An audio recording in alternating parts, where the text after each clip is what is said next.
Hola mis queridos amigos, nuevamente con ustedes, su doctor Tigre, el que ronca en esta negra noche neoliberal latinoamericana, sudamericana, ecuatoriana, cuando ya desde el 24 de mayo les iré contando cuántos días menos tiene Lenin Moreno y cuántos días más tiene el movimiento equinoccial de Wikileaks.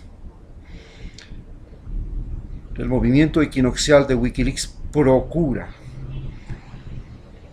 la transparencia en la administración pública y la protección de la vida, no solamente en el Ecuador, sino en el mundo, porque el Ecuador es el país que tiene más megadiversidad y es el país que está más perjudicado por este proceso de devastación del planeta generado por el ser humano. Pero porque además Wikileaks denunció la cuenta en Panamá de Lenin Moreno, y desde hoy y todos los días iremos contando cuánto tiempo se demoran en abrir esa cuenta para reconocer el nivel de corrupción, de mentira, de engaño del que fuimos víctimas los ecuatorianos, porque el momento en que se abra esa cuenta de corrupción, esa cuenta en Panamá, lo que más nos va a doler no es la cantidad de dinero, que puede ser miserable cantidad de dinero, puede ver que no haya nada. Lo más importante es que hubo ocultamiento de dinero y que él, Lenin Moreno, se declaró en el adalid de la anticorrupción, hizo una consulta popular, formó un consejo de participación ciudadana para perseguir la corrupción. Llamó desde el primer día de su gobierno a presentar denuncias sobre la corrupción, que yo mismo se la presenté y la entregué a la entonces ministra de Relaciones Exteriores en el Ministerio de Relaciones Exteriores sobre la corrupción que existía en el Seguro Social Campesino, y nada se hizo. Entonces, vamos a contar cada día, desde el día 24 de mayo, que a este gobierno le resta, porque cada día es un día menos para este gobierno y un día más para la resistencia de todos los ecuatorianos. Porque ¿qué es lo que estamos desarrollando ahora? Lo que estamos aprendiendo. Lo que estamos aprendiendo es la resistencia. Igual que Venezuela está aprendiendo a resistir a Estados Unidos y a todo lo que es esto del intervencionismo norteamericano, igual que Cuba ha resistido durante más de 50 años, más de 60 años, va a tener 70 años de resistencia, desde 1959. En este momento ya está cumpliendo 70 años de resistencia. Igual que la resistencia de Bolivia, que va a cumplir ya 12 años de resistencia.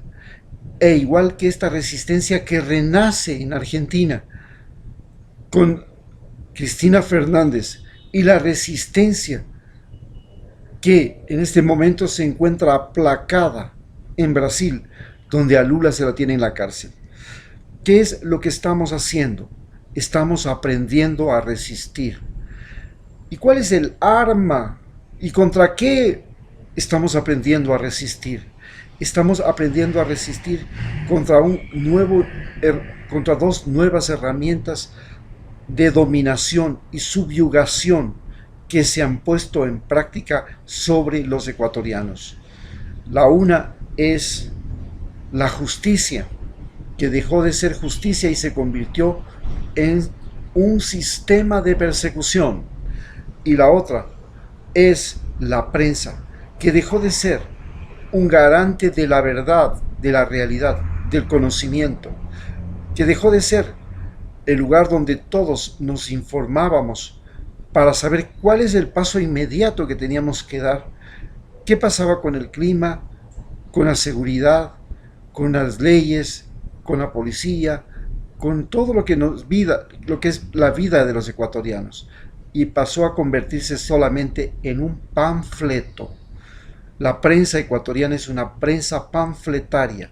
Los panfletos eran un sistema en el que se pegaban, se decían cosas contra algún vecino y en la noche se iba y se pegaba en su puerta para que todos leyeran cuando iban pasando y de esa manera desacreditarlo al individuo. Recuerden 100 años de soledad, aquella novela de Gabriel García Márquez donde se utilizaba el panfleto. Hoy la prensa ecuatoriana es una prensa panfletaria. Entonces, estamos aprendiendo a resistir a la prensa, al poder de los medios ecuatorianos. Y estamos aprendiendo a resistir a la justicia, a los jueces, a los fiscales, a los abogados que se han radicado fundamentalmente en Quito y la serranía para desde ahí manipular el poder político. ¿Qué es lo que estamos también enfrentando? Estamos enfrentando esta concentración del poder que se ha dado fundamentalmente en Quito. Y esta concentración, este retorno al poder en Quito, favorecido fundamentalmente porque en Quito es donde están todas las acusaciones, los abogados, la persecución, desde donde se genera la persecución política y que hemos visto se ha traducido en órdenes de detención y de prisión fundamentalmente contra gente de Guayaquil que colaboró con Rafael Correa y especialmente contra Rafael Correa. Rafael Correa es guayaquileño. También Jorge Glass, que está preso, es guayaquileño. Patiño, que es perseguido, es guayaquileño, que ha tenido que fugar del país. Estos, los tres de la cabeza de la oposición política, son gente de Guayaquil. Esto nos pone en evidencia que en Quito no solamente que se concentró todo el dinero del país, porque en Quito está inmediatamente claro que está la mayor parte de jubilados y por tanto la pensión de los jubilados va a la provincia, a la ciudad de Quito como a ninguna otra. También en Quito se concentra la mayor cantidad de vehículos y el subsidio a la gasolina va fundamentalmente a la cantidad de vehículos que quiere Quito. Recordemos que Quito tiene casi el 40% de todo el parque automotor del país. Solo con estas dos señales, más la concentración del poder, donde todos los abogados se han sumado para crear un aparataje donde la mentira se ha convertido en el primer argumento fundamental de la prensa nacional, el ocultamiento de información, como por ejemplo el no permitir que se abran las cuentas de Panamá de el actual presidente, nos revelan que la justicia dejó de existir en Ecuador y que esta ausencia de justicia se va traduciendo en regionalismo. ¿Por qué? Porque todo, nuevamente hemos vuelto a lo que León Febres Cordero denunciaba y una vez, y hasta que motivó la idea de Guayaquil independiente, que es el centralismo absorbente. Hemos retomado, las élites de Quito han retomado el poder, el control. Si no, vean cuáles son los consejeros y los que están manejando el país. Los 4 personas que manejan el país: María Paula Romo, Michelena, Granda y se me va el otro nombre. Todos son de Quito. Granda es de Cuenca. Vale señalar que Quito y Cuenca siempre han jugado por esta identidad de serranía. ¿Y cuál es el conflicto ahora en este momento? Que la justicia ha dejado de ser, de existir, porque se ha convertido simplemente en una persecución política. No sabemos qué pasa con el resto de personas que sufren agresiones, violaciones, robos. No, eso no es importante. Lo único que importa es cuál es el funcionario del gobierno anterior al cual se le puede meter preso. Esta es la gran distorsión en la que hemos caído. Y esto es el gran problema en el que nos enfrentamos. Y a lo que nos está conduciendo esta politización de la justicia. En sí, la justicia a través de la historia ha sido siempre injusticia. Cuando existían imperios, la justicia la hacía el emperador. Y por supuesto, los héroes del 10 de agosto, no digamos héroes porque son mártires, nada más, no héroes. Los mártires del 10 de agosto de 1809 eran porque simplemente el rey decía que esos había que matarlos por subversivos. Punto. Era la ley del señor dueño del mundo, el rey de España.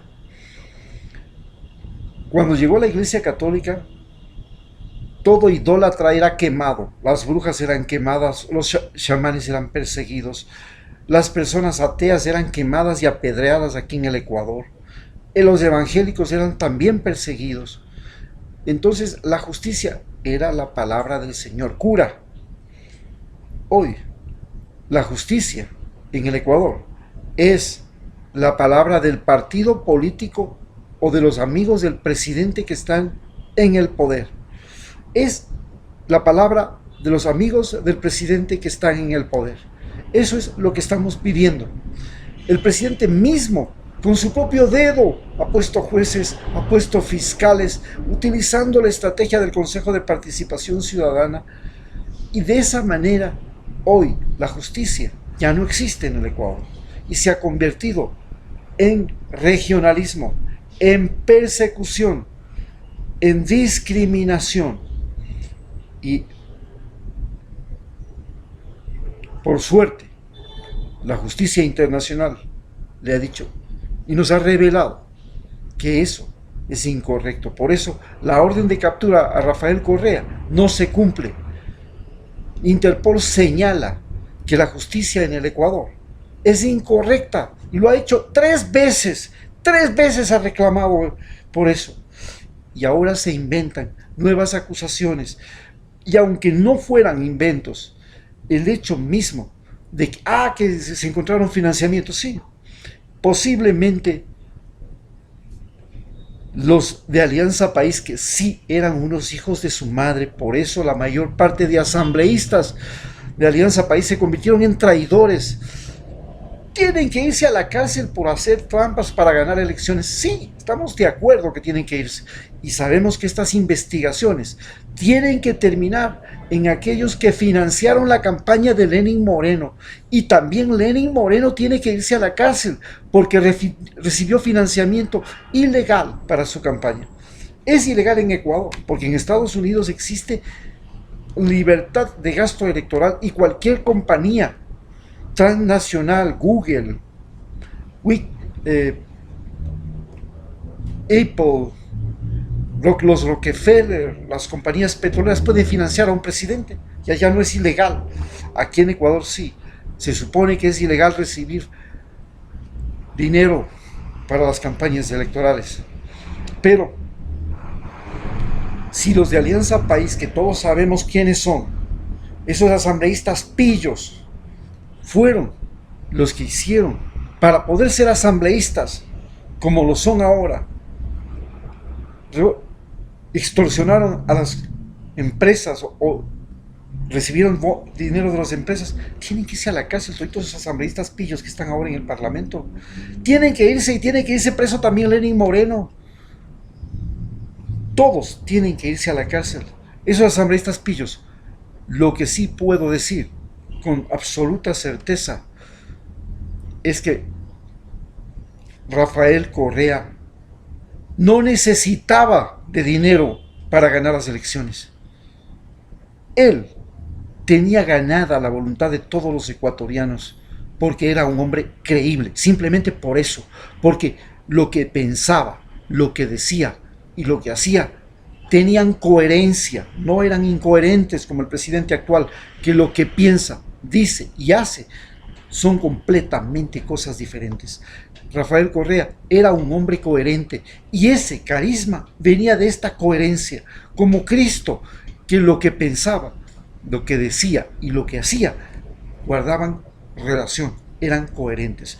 Él no necesitaba dinero para ganar elecciones y no necesitó dinero para repetir la victoria en Pichincha y para ganar las elecciones en Manabí, como prueba de que el dinero no es lo que le daba la victoria a Rafael Correa en las elecciones.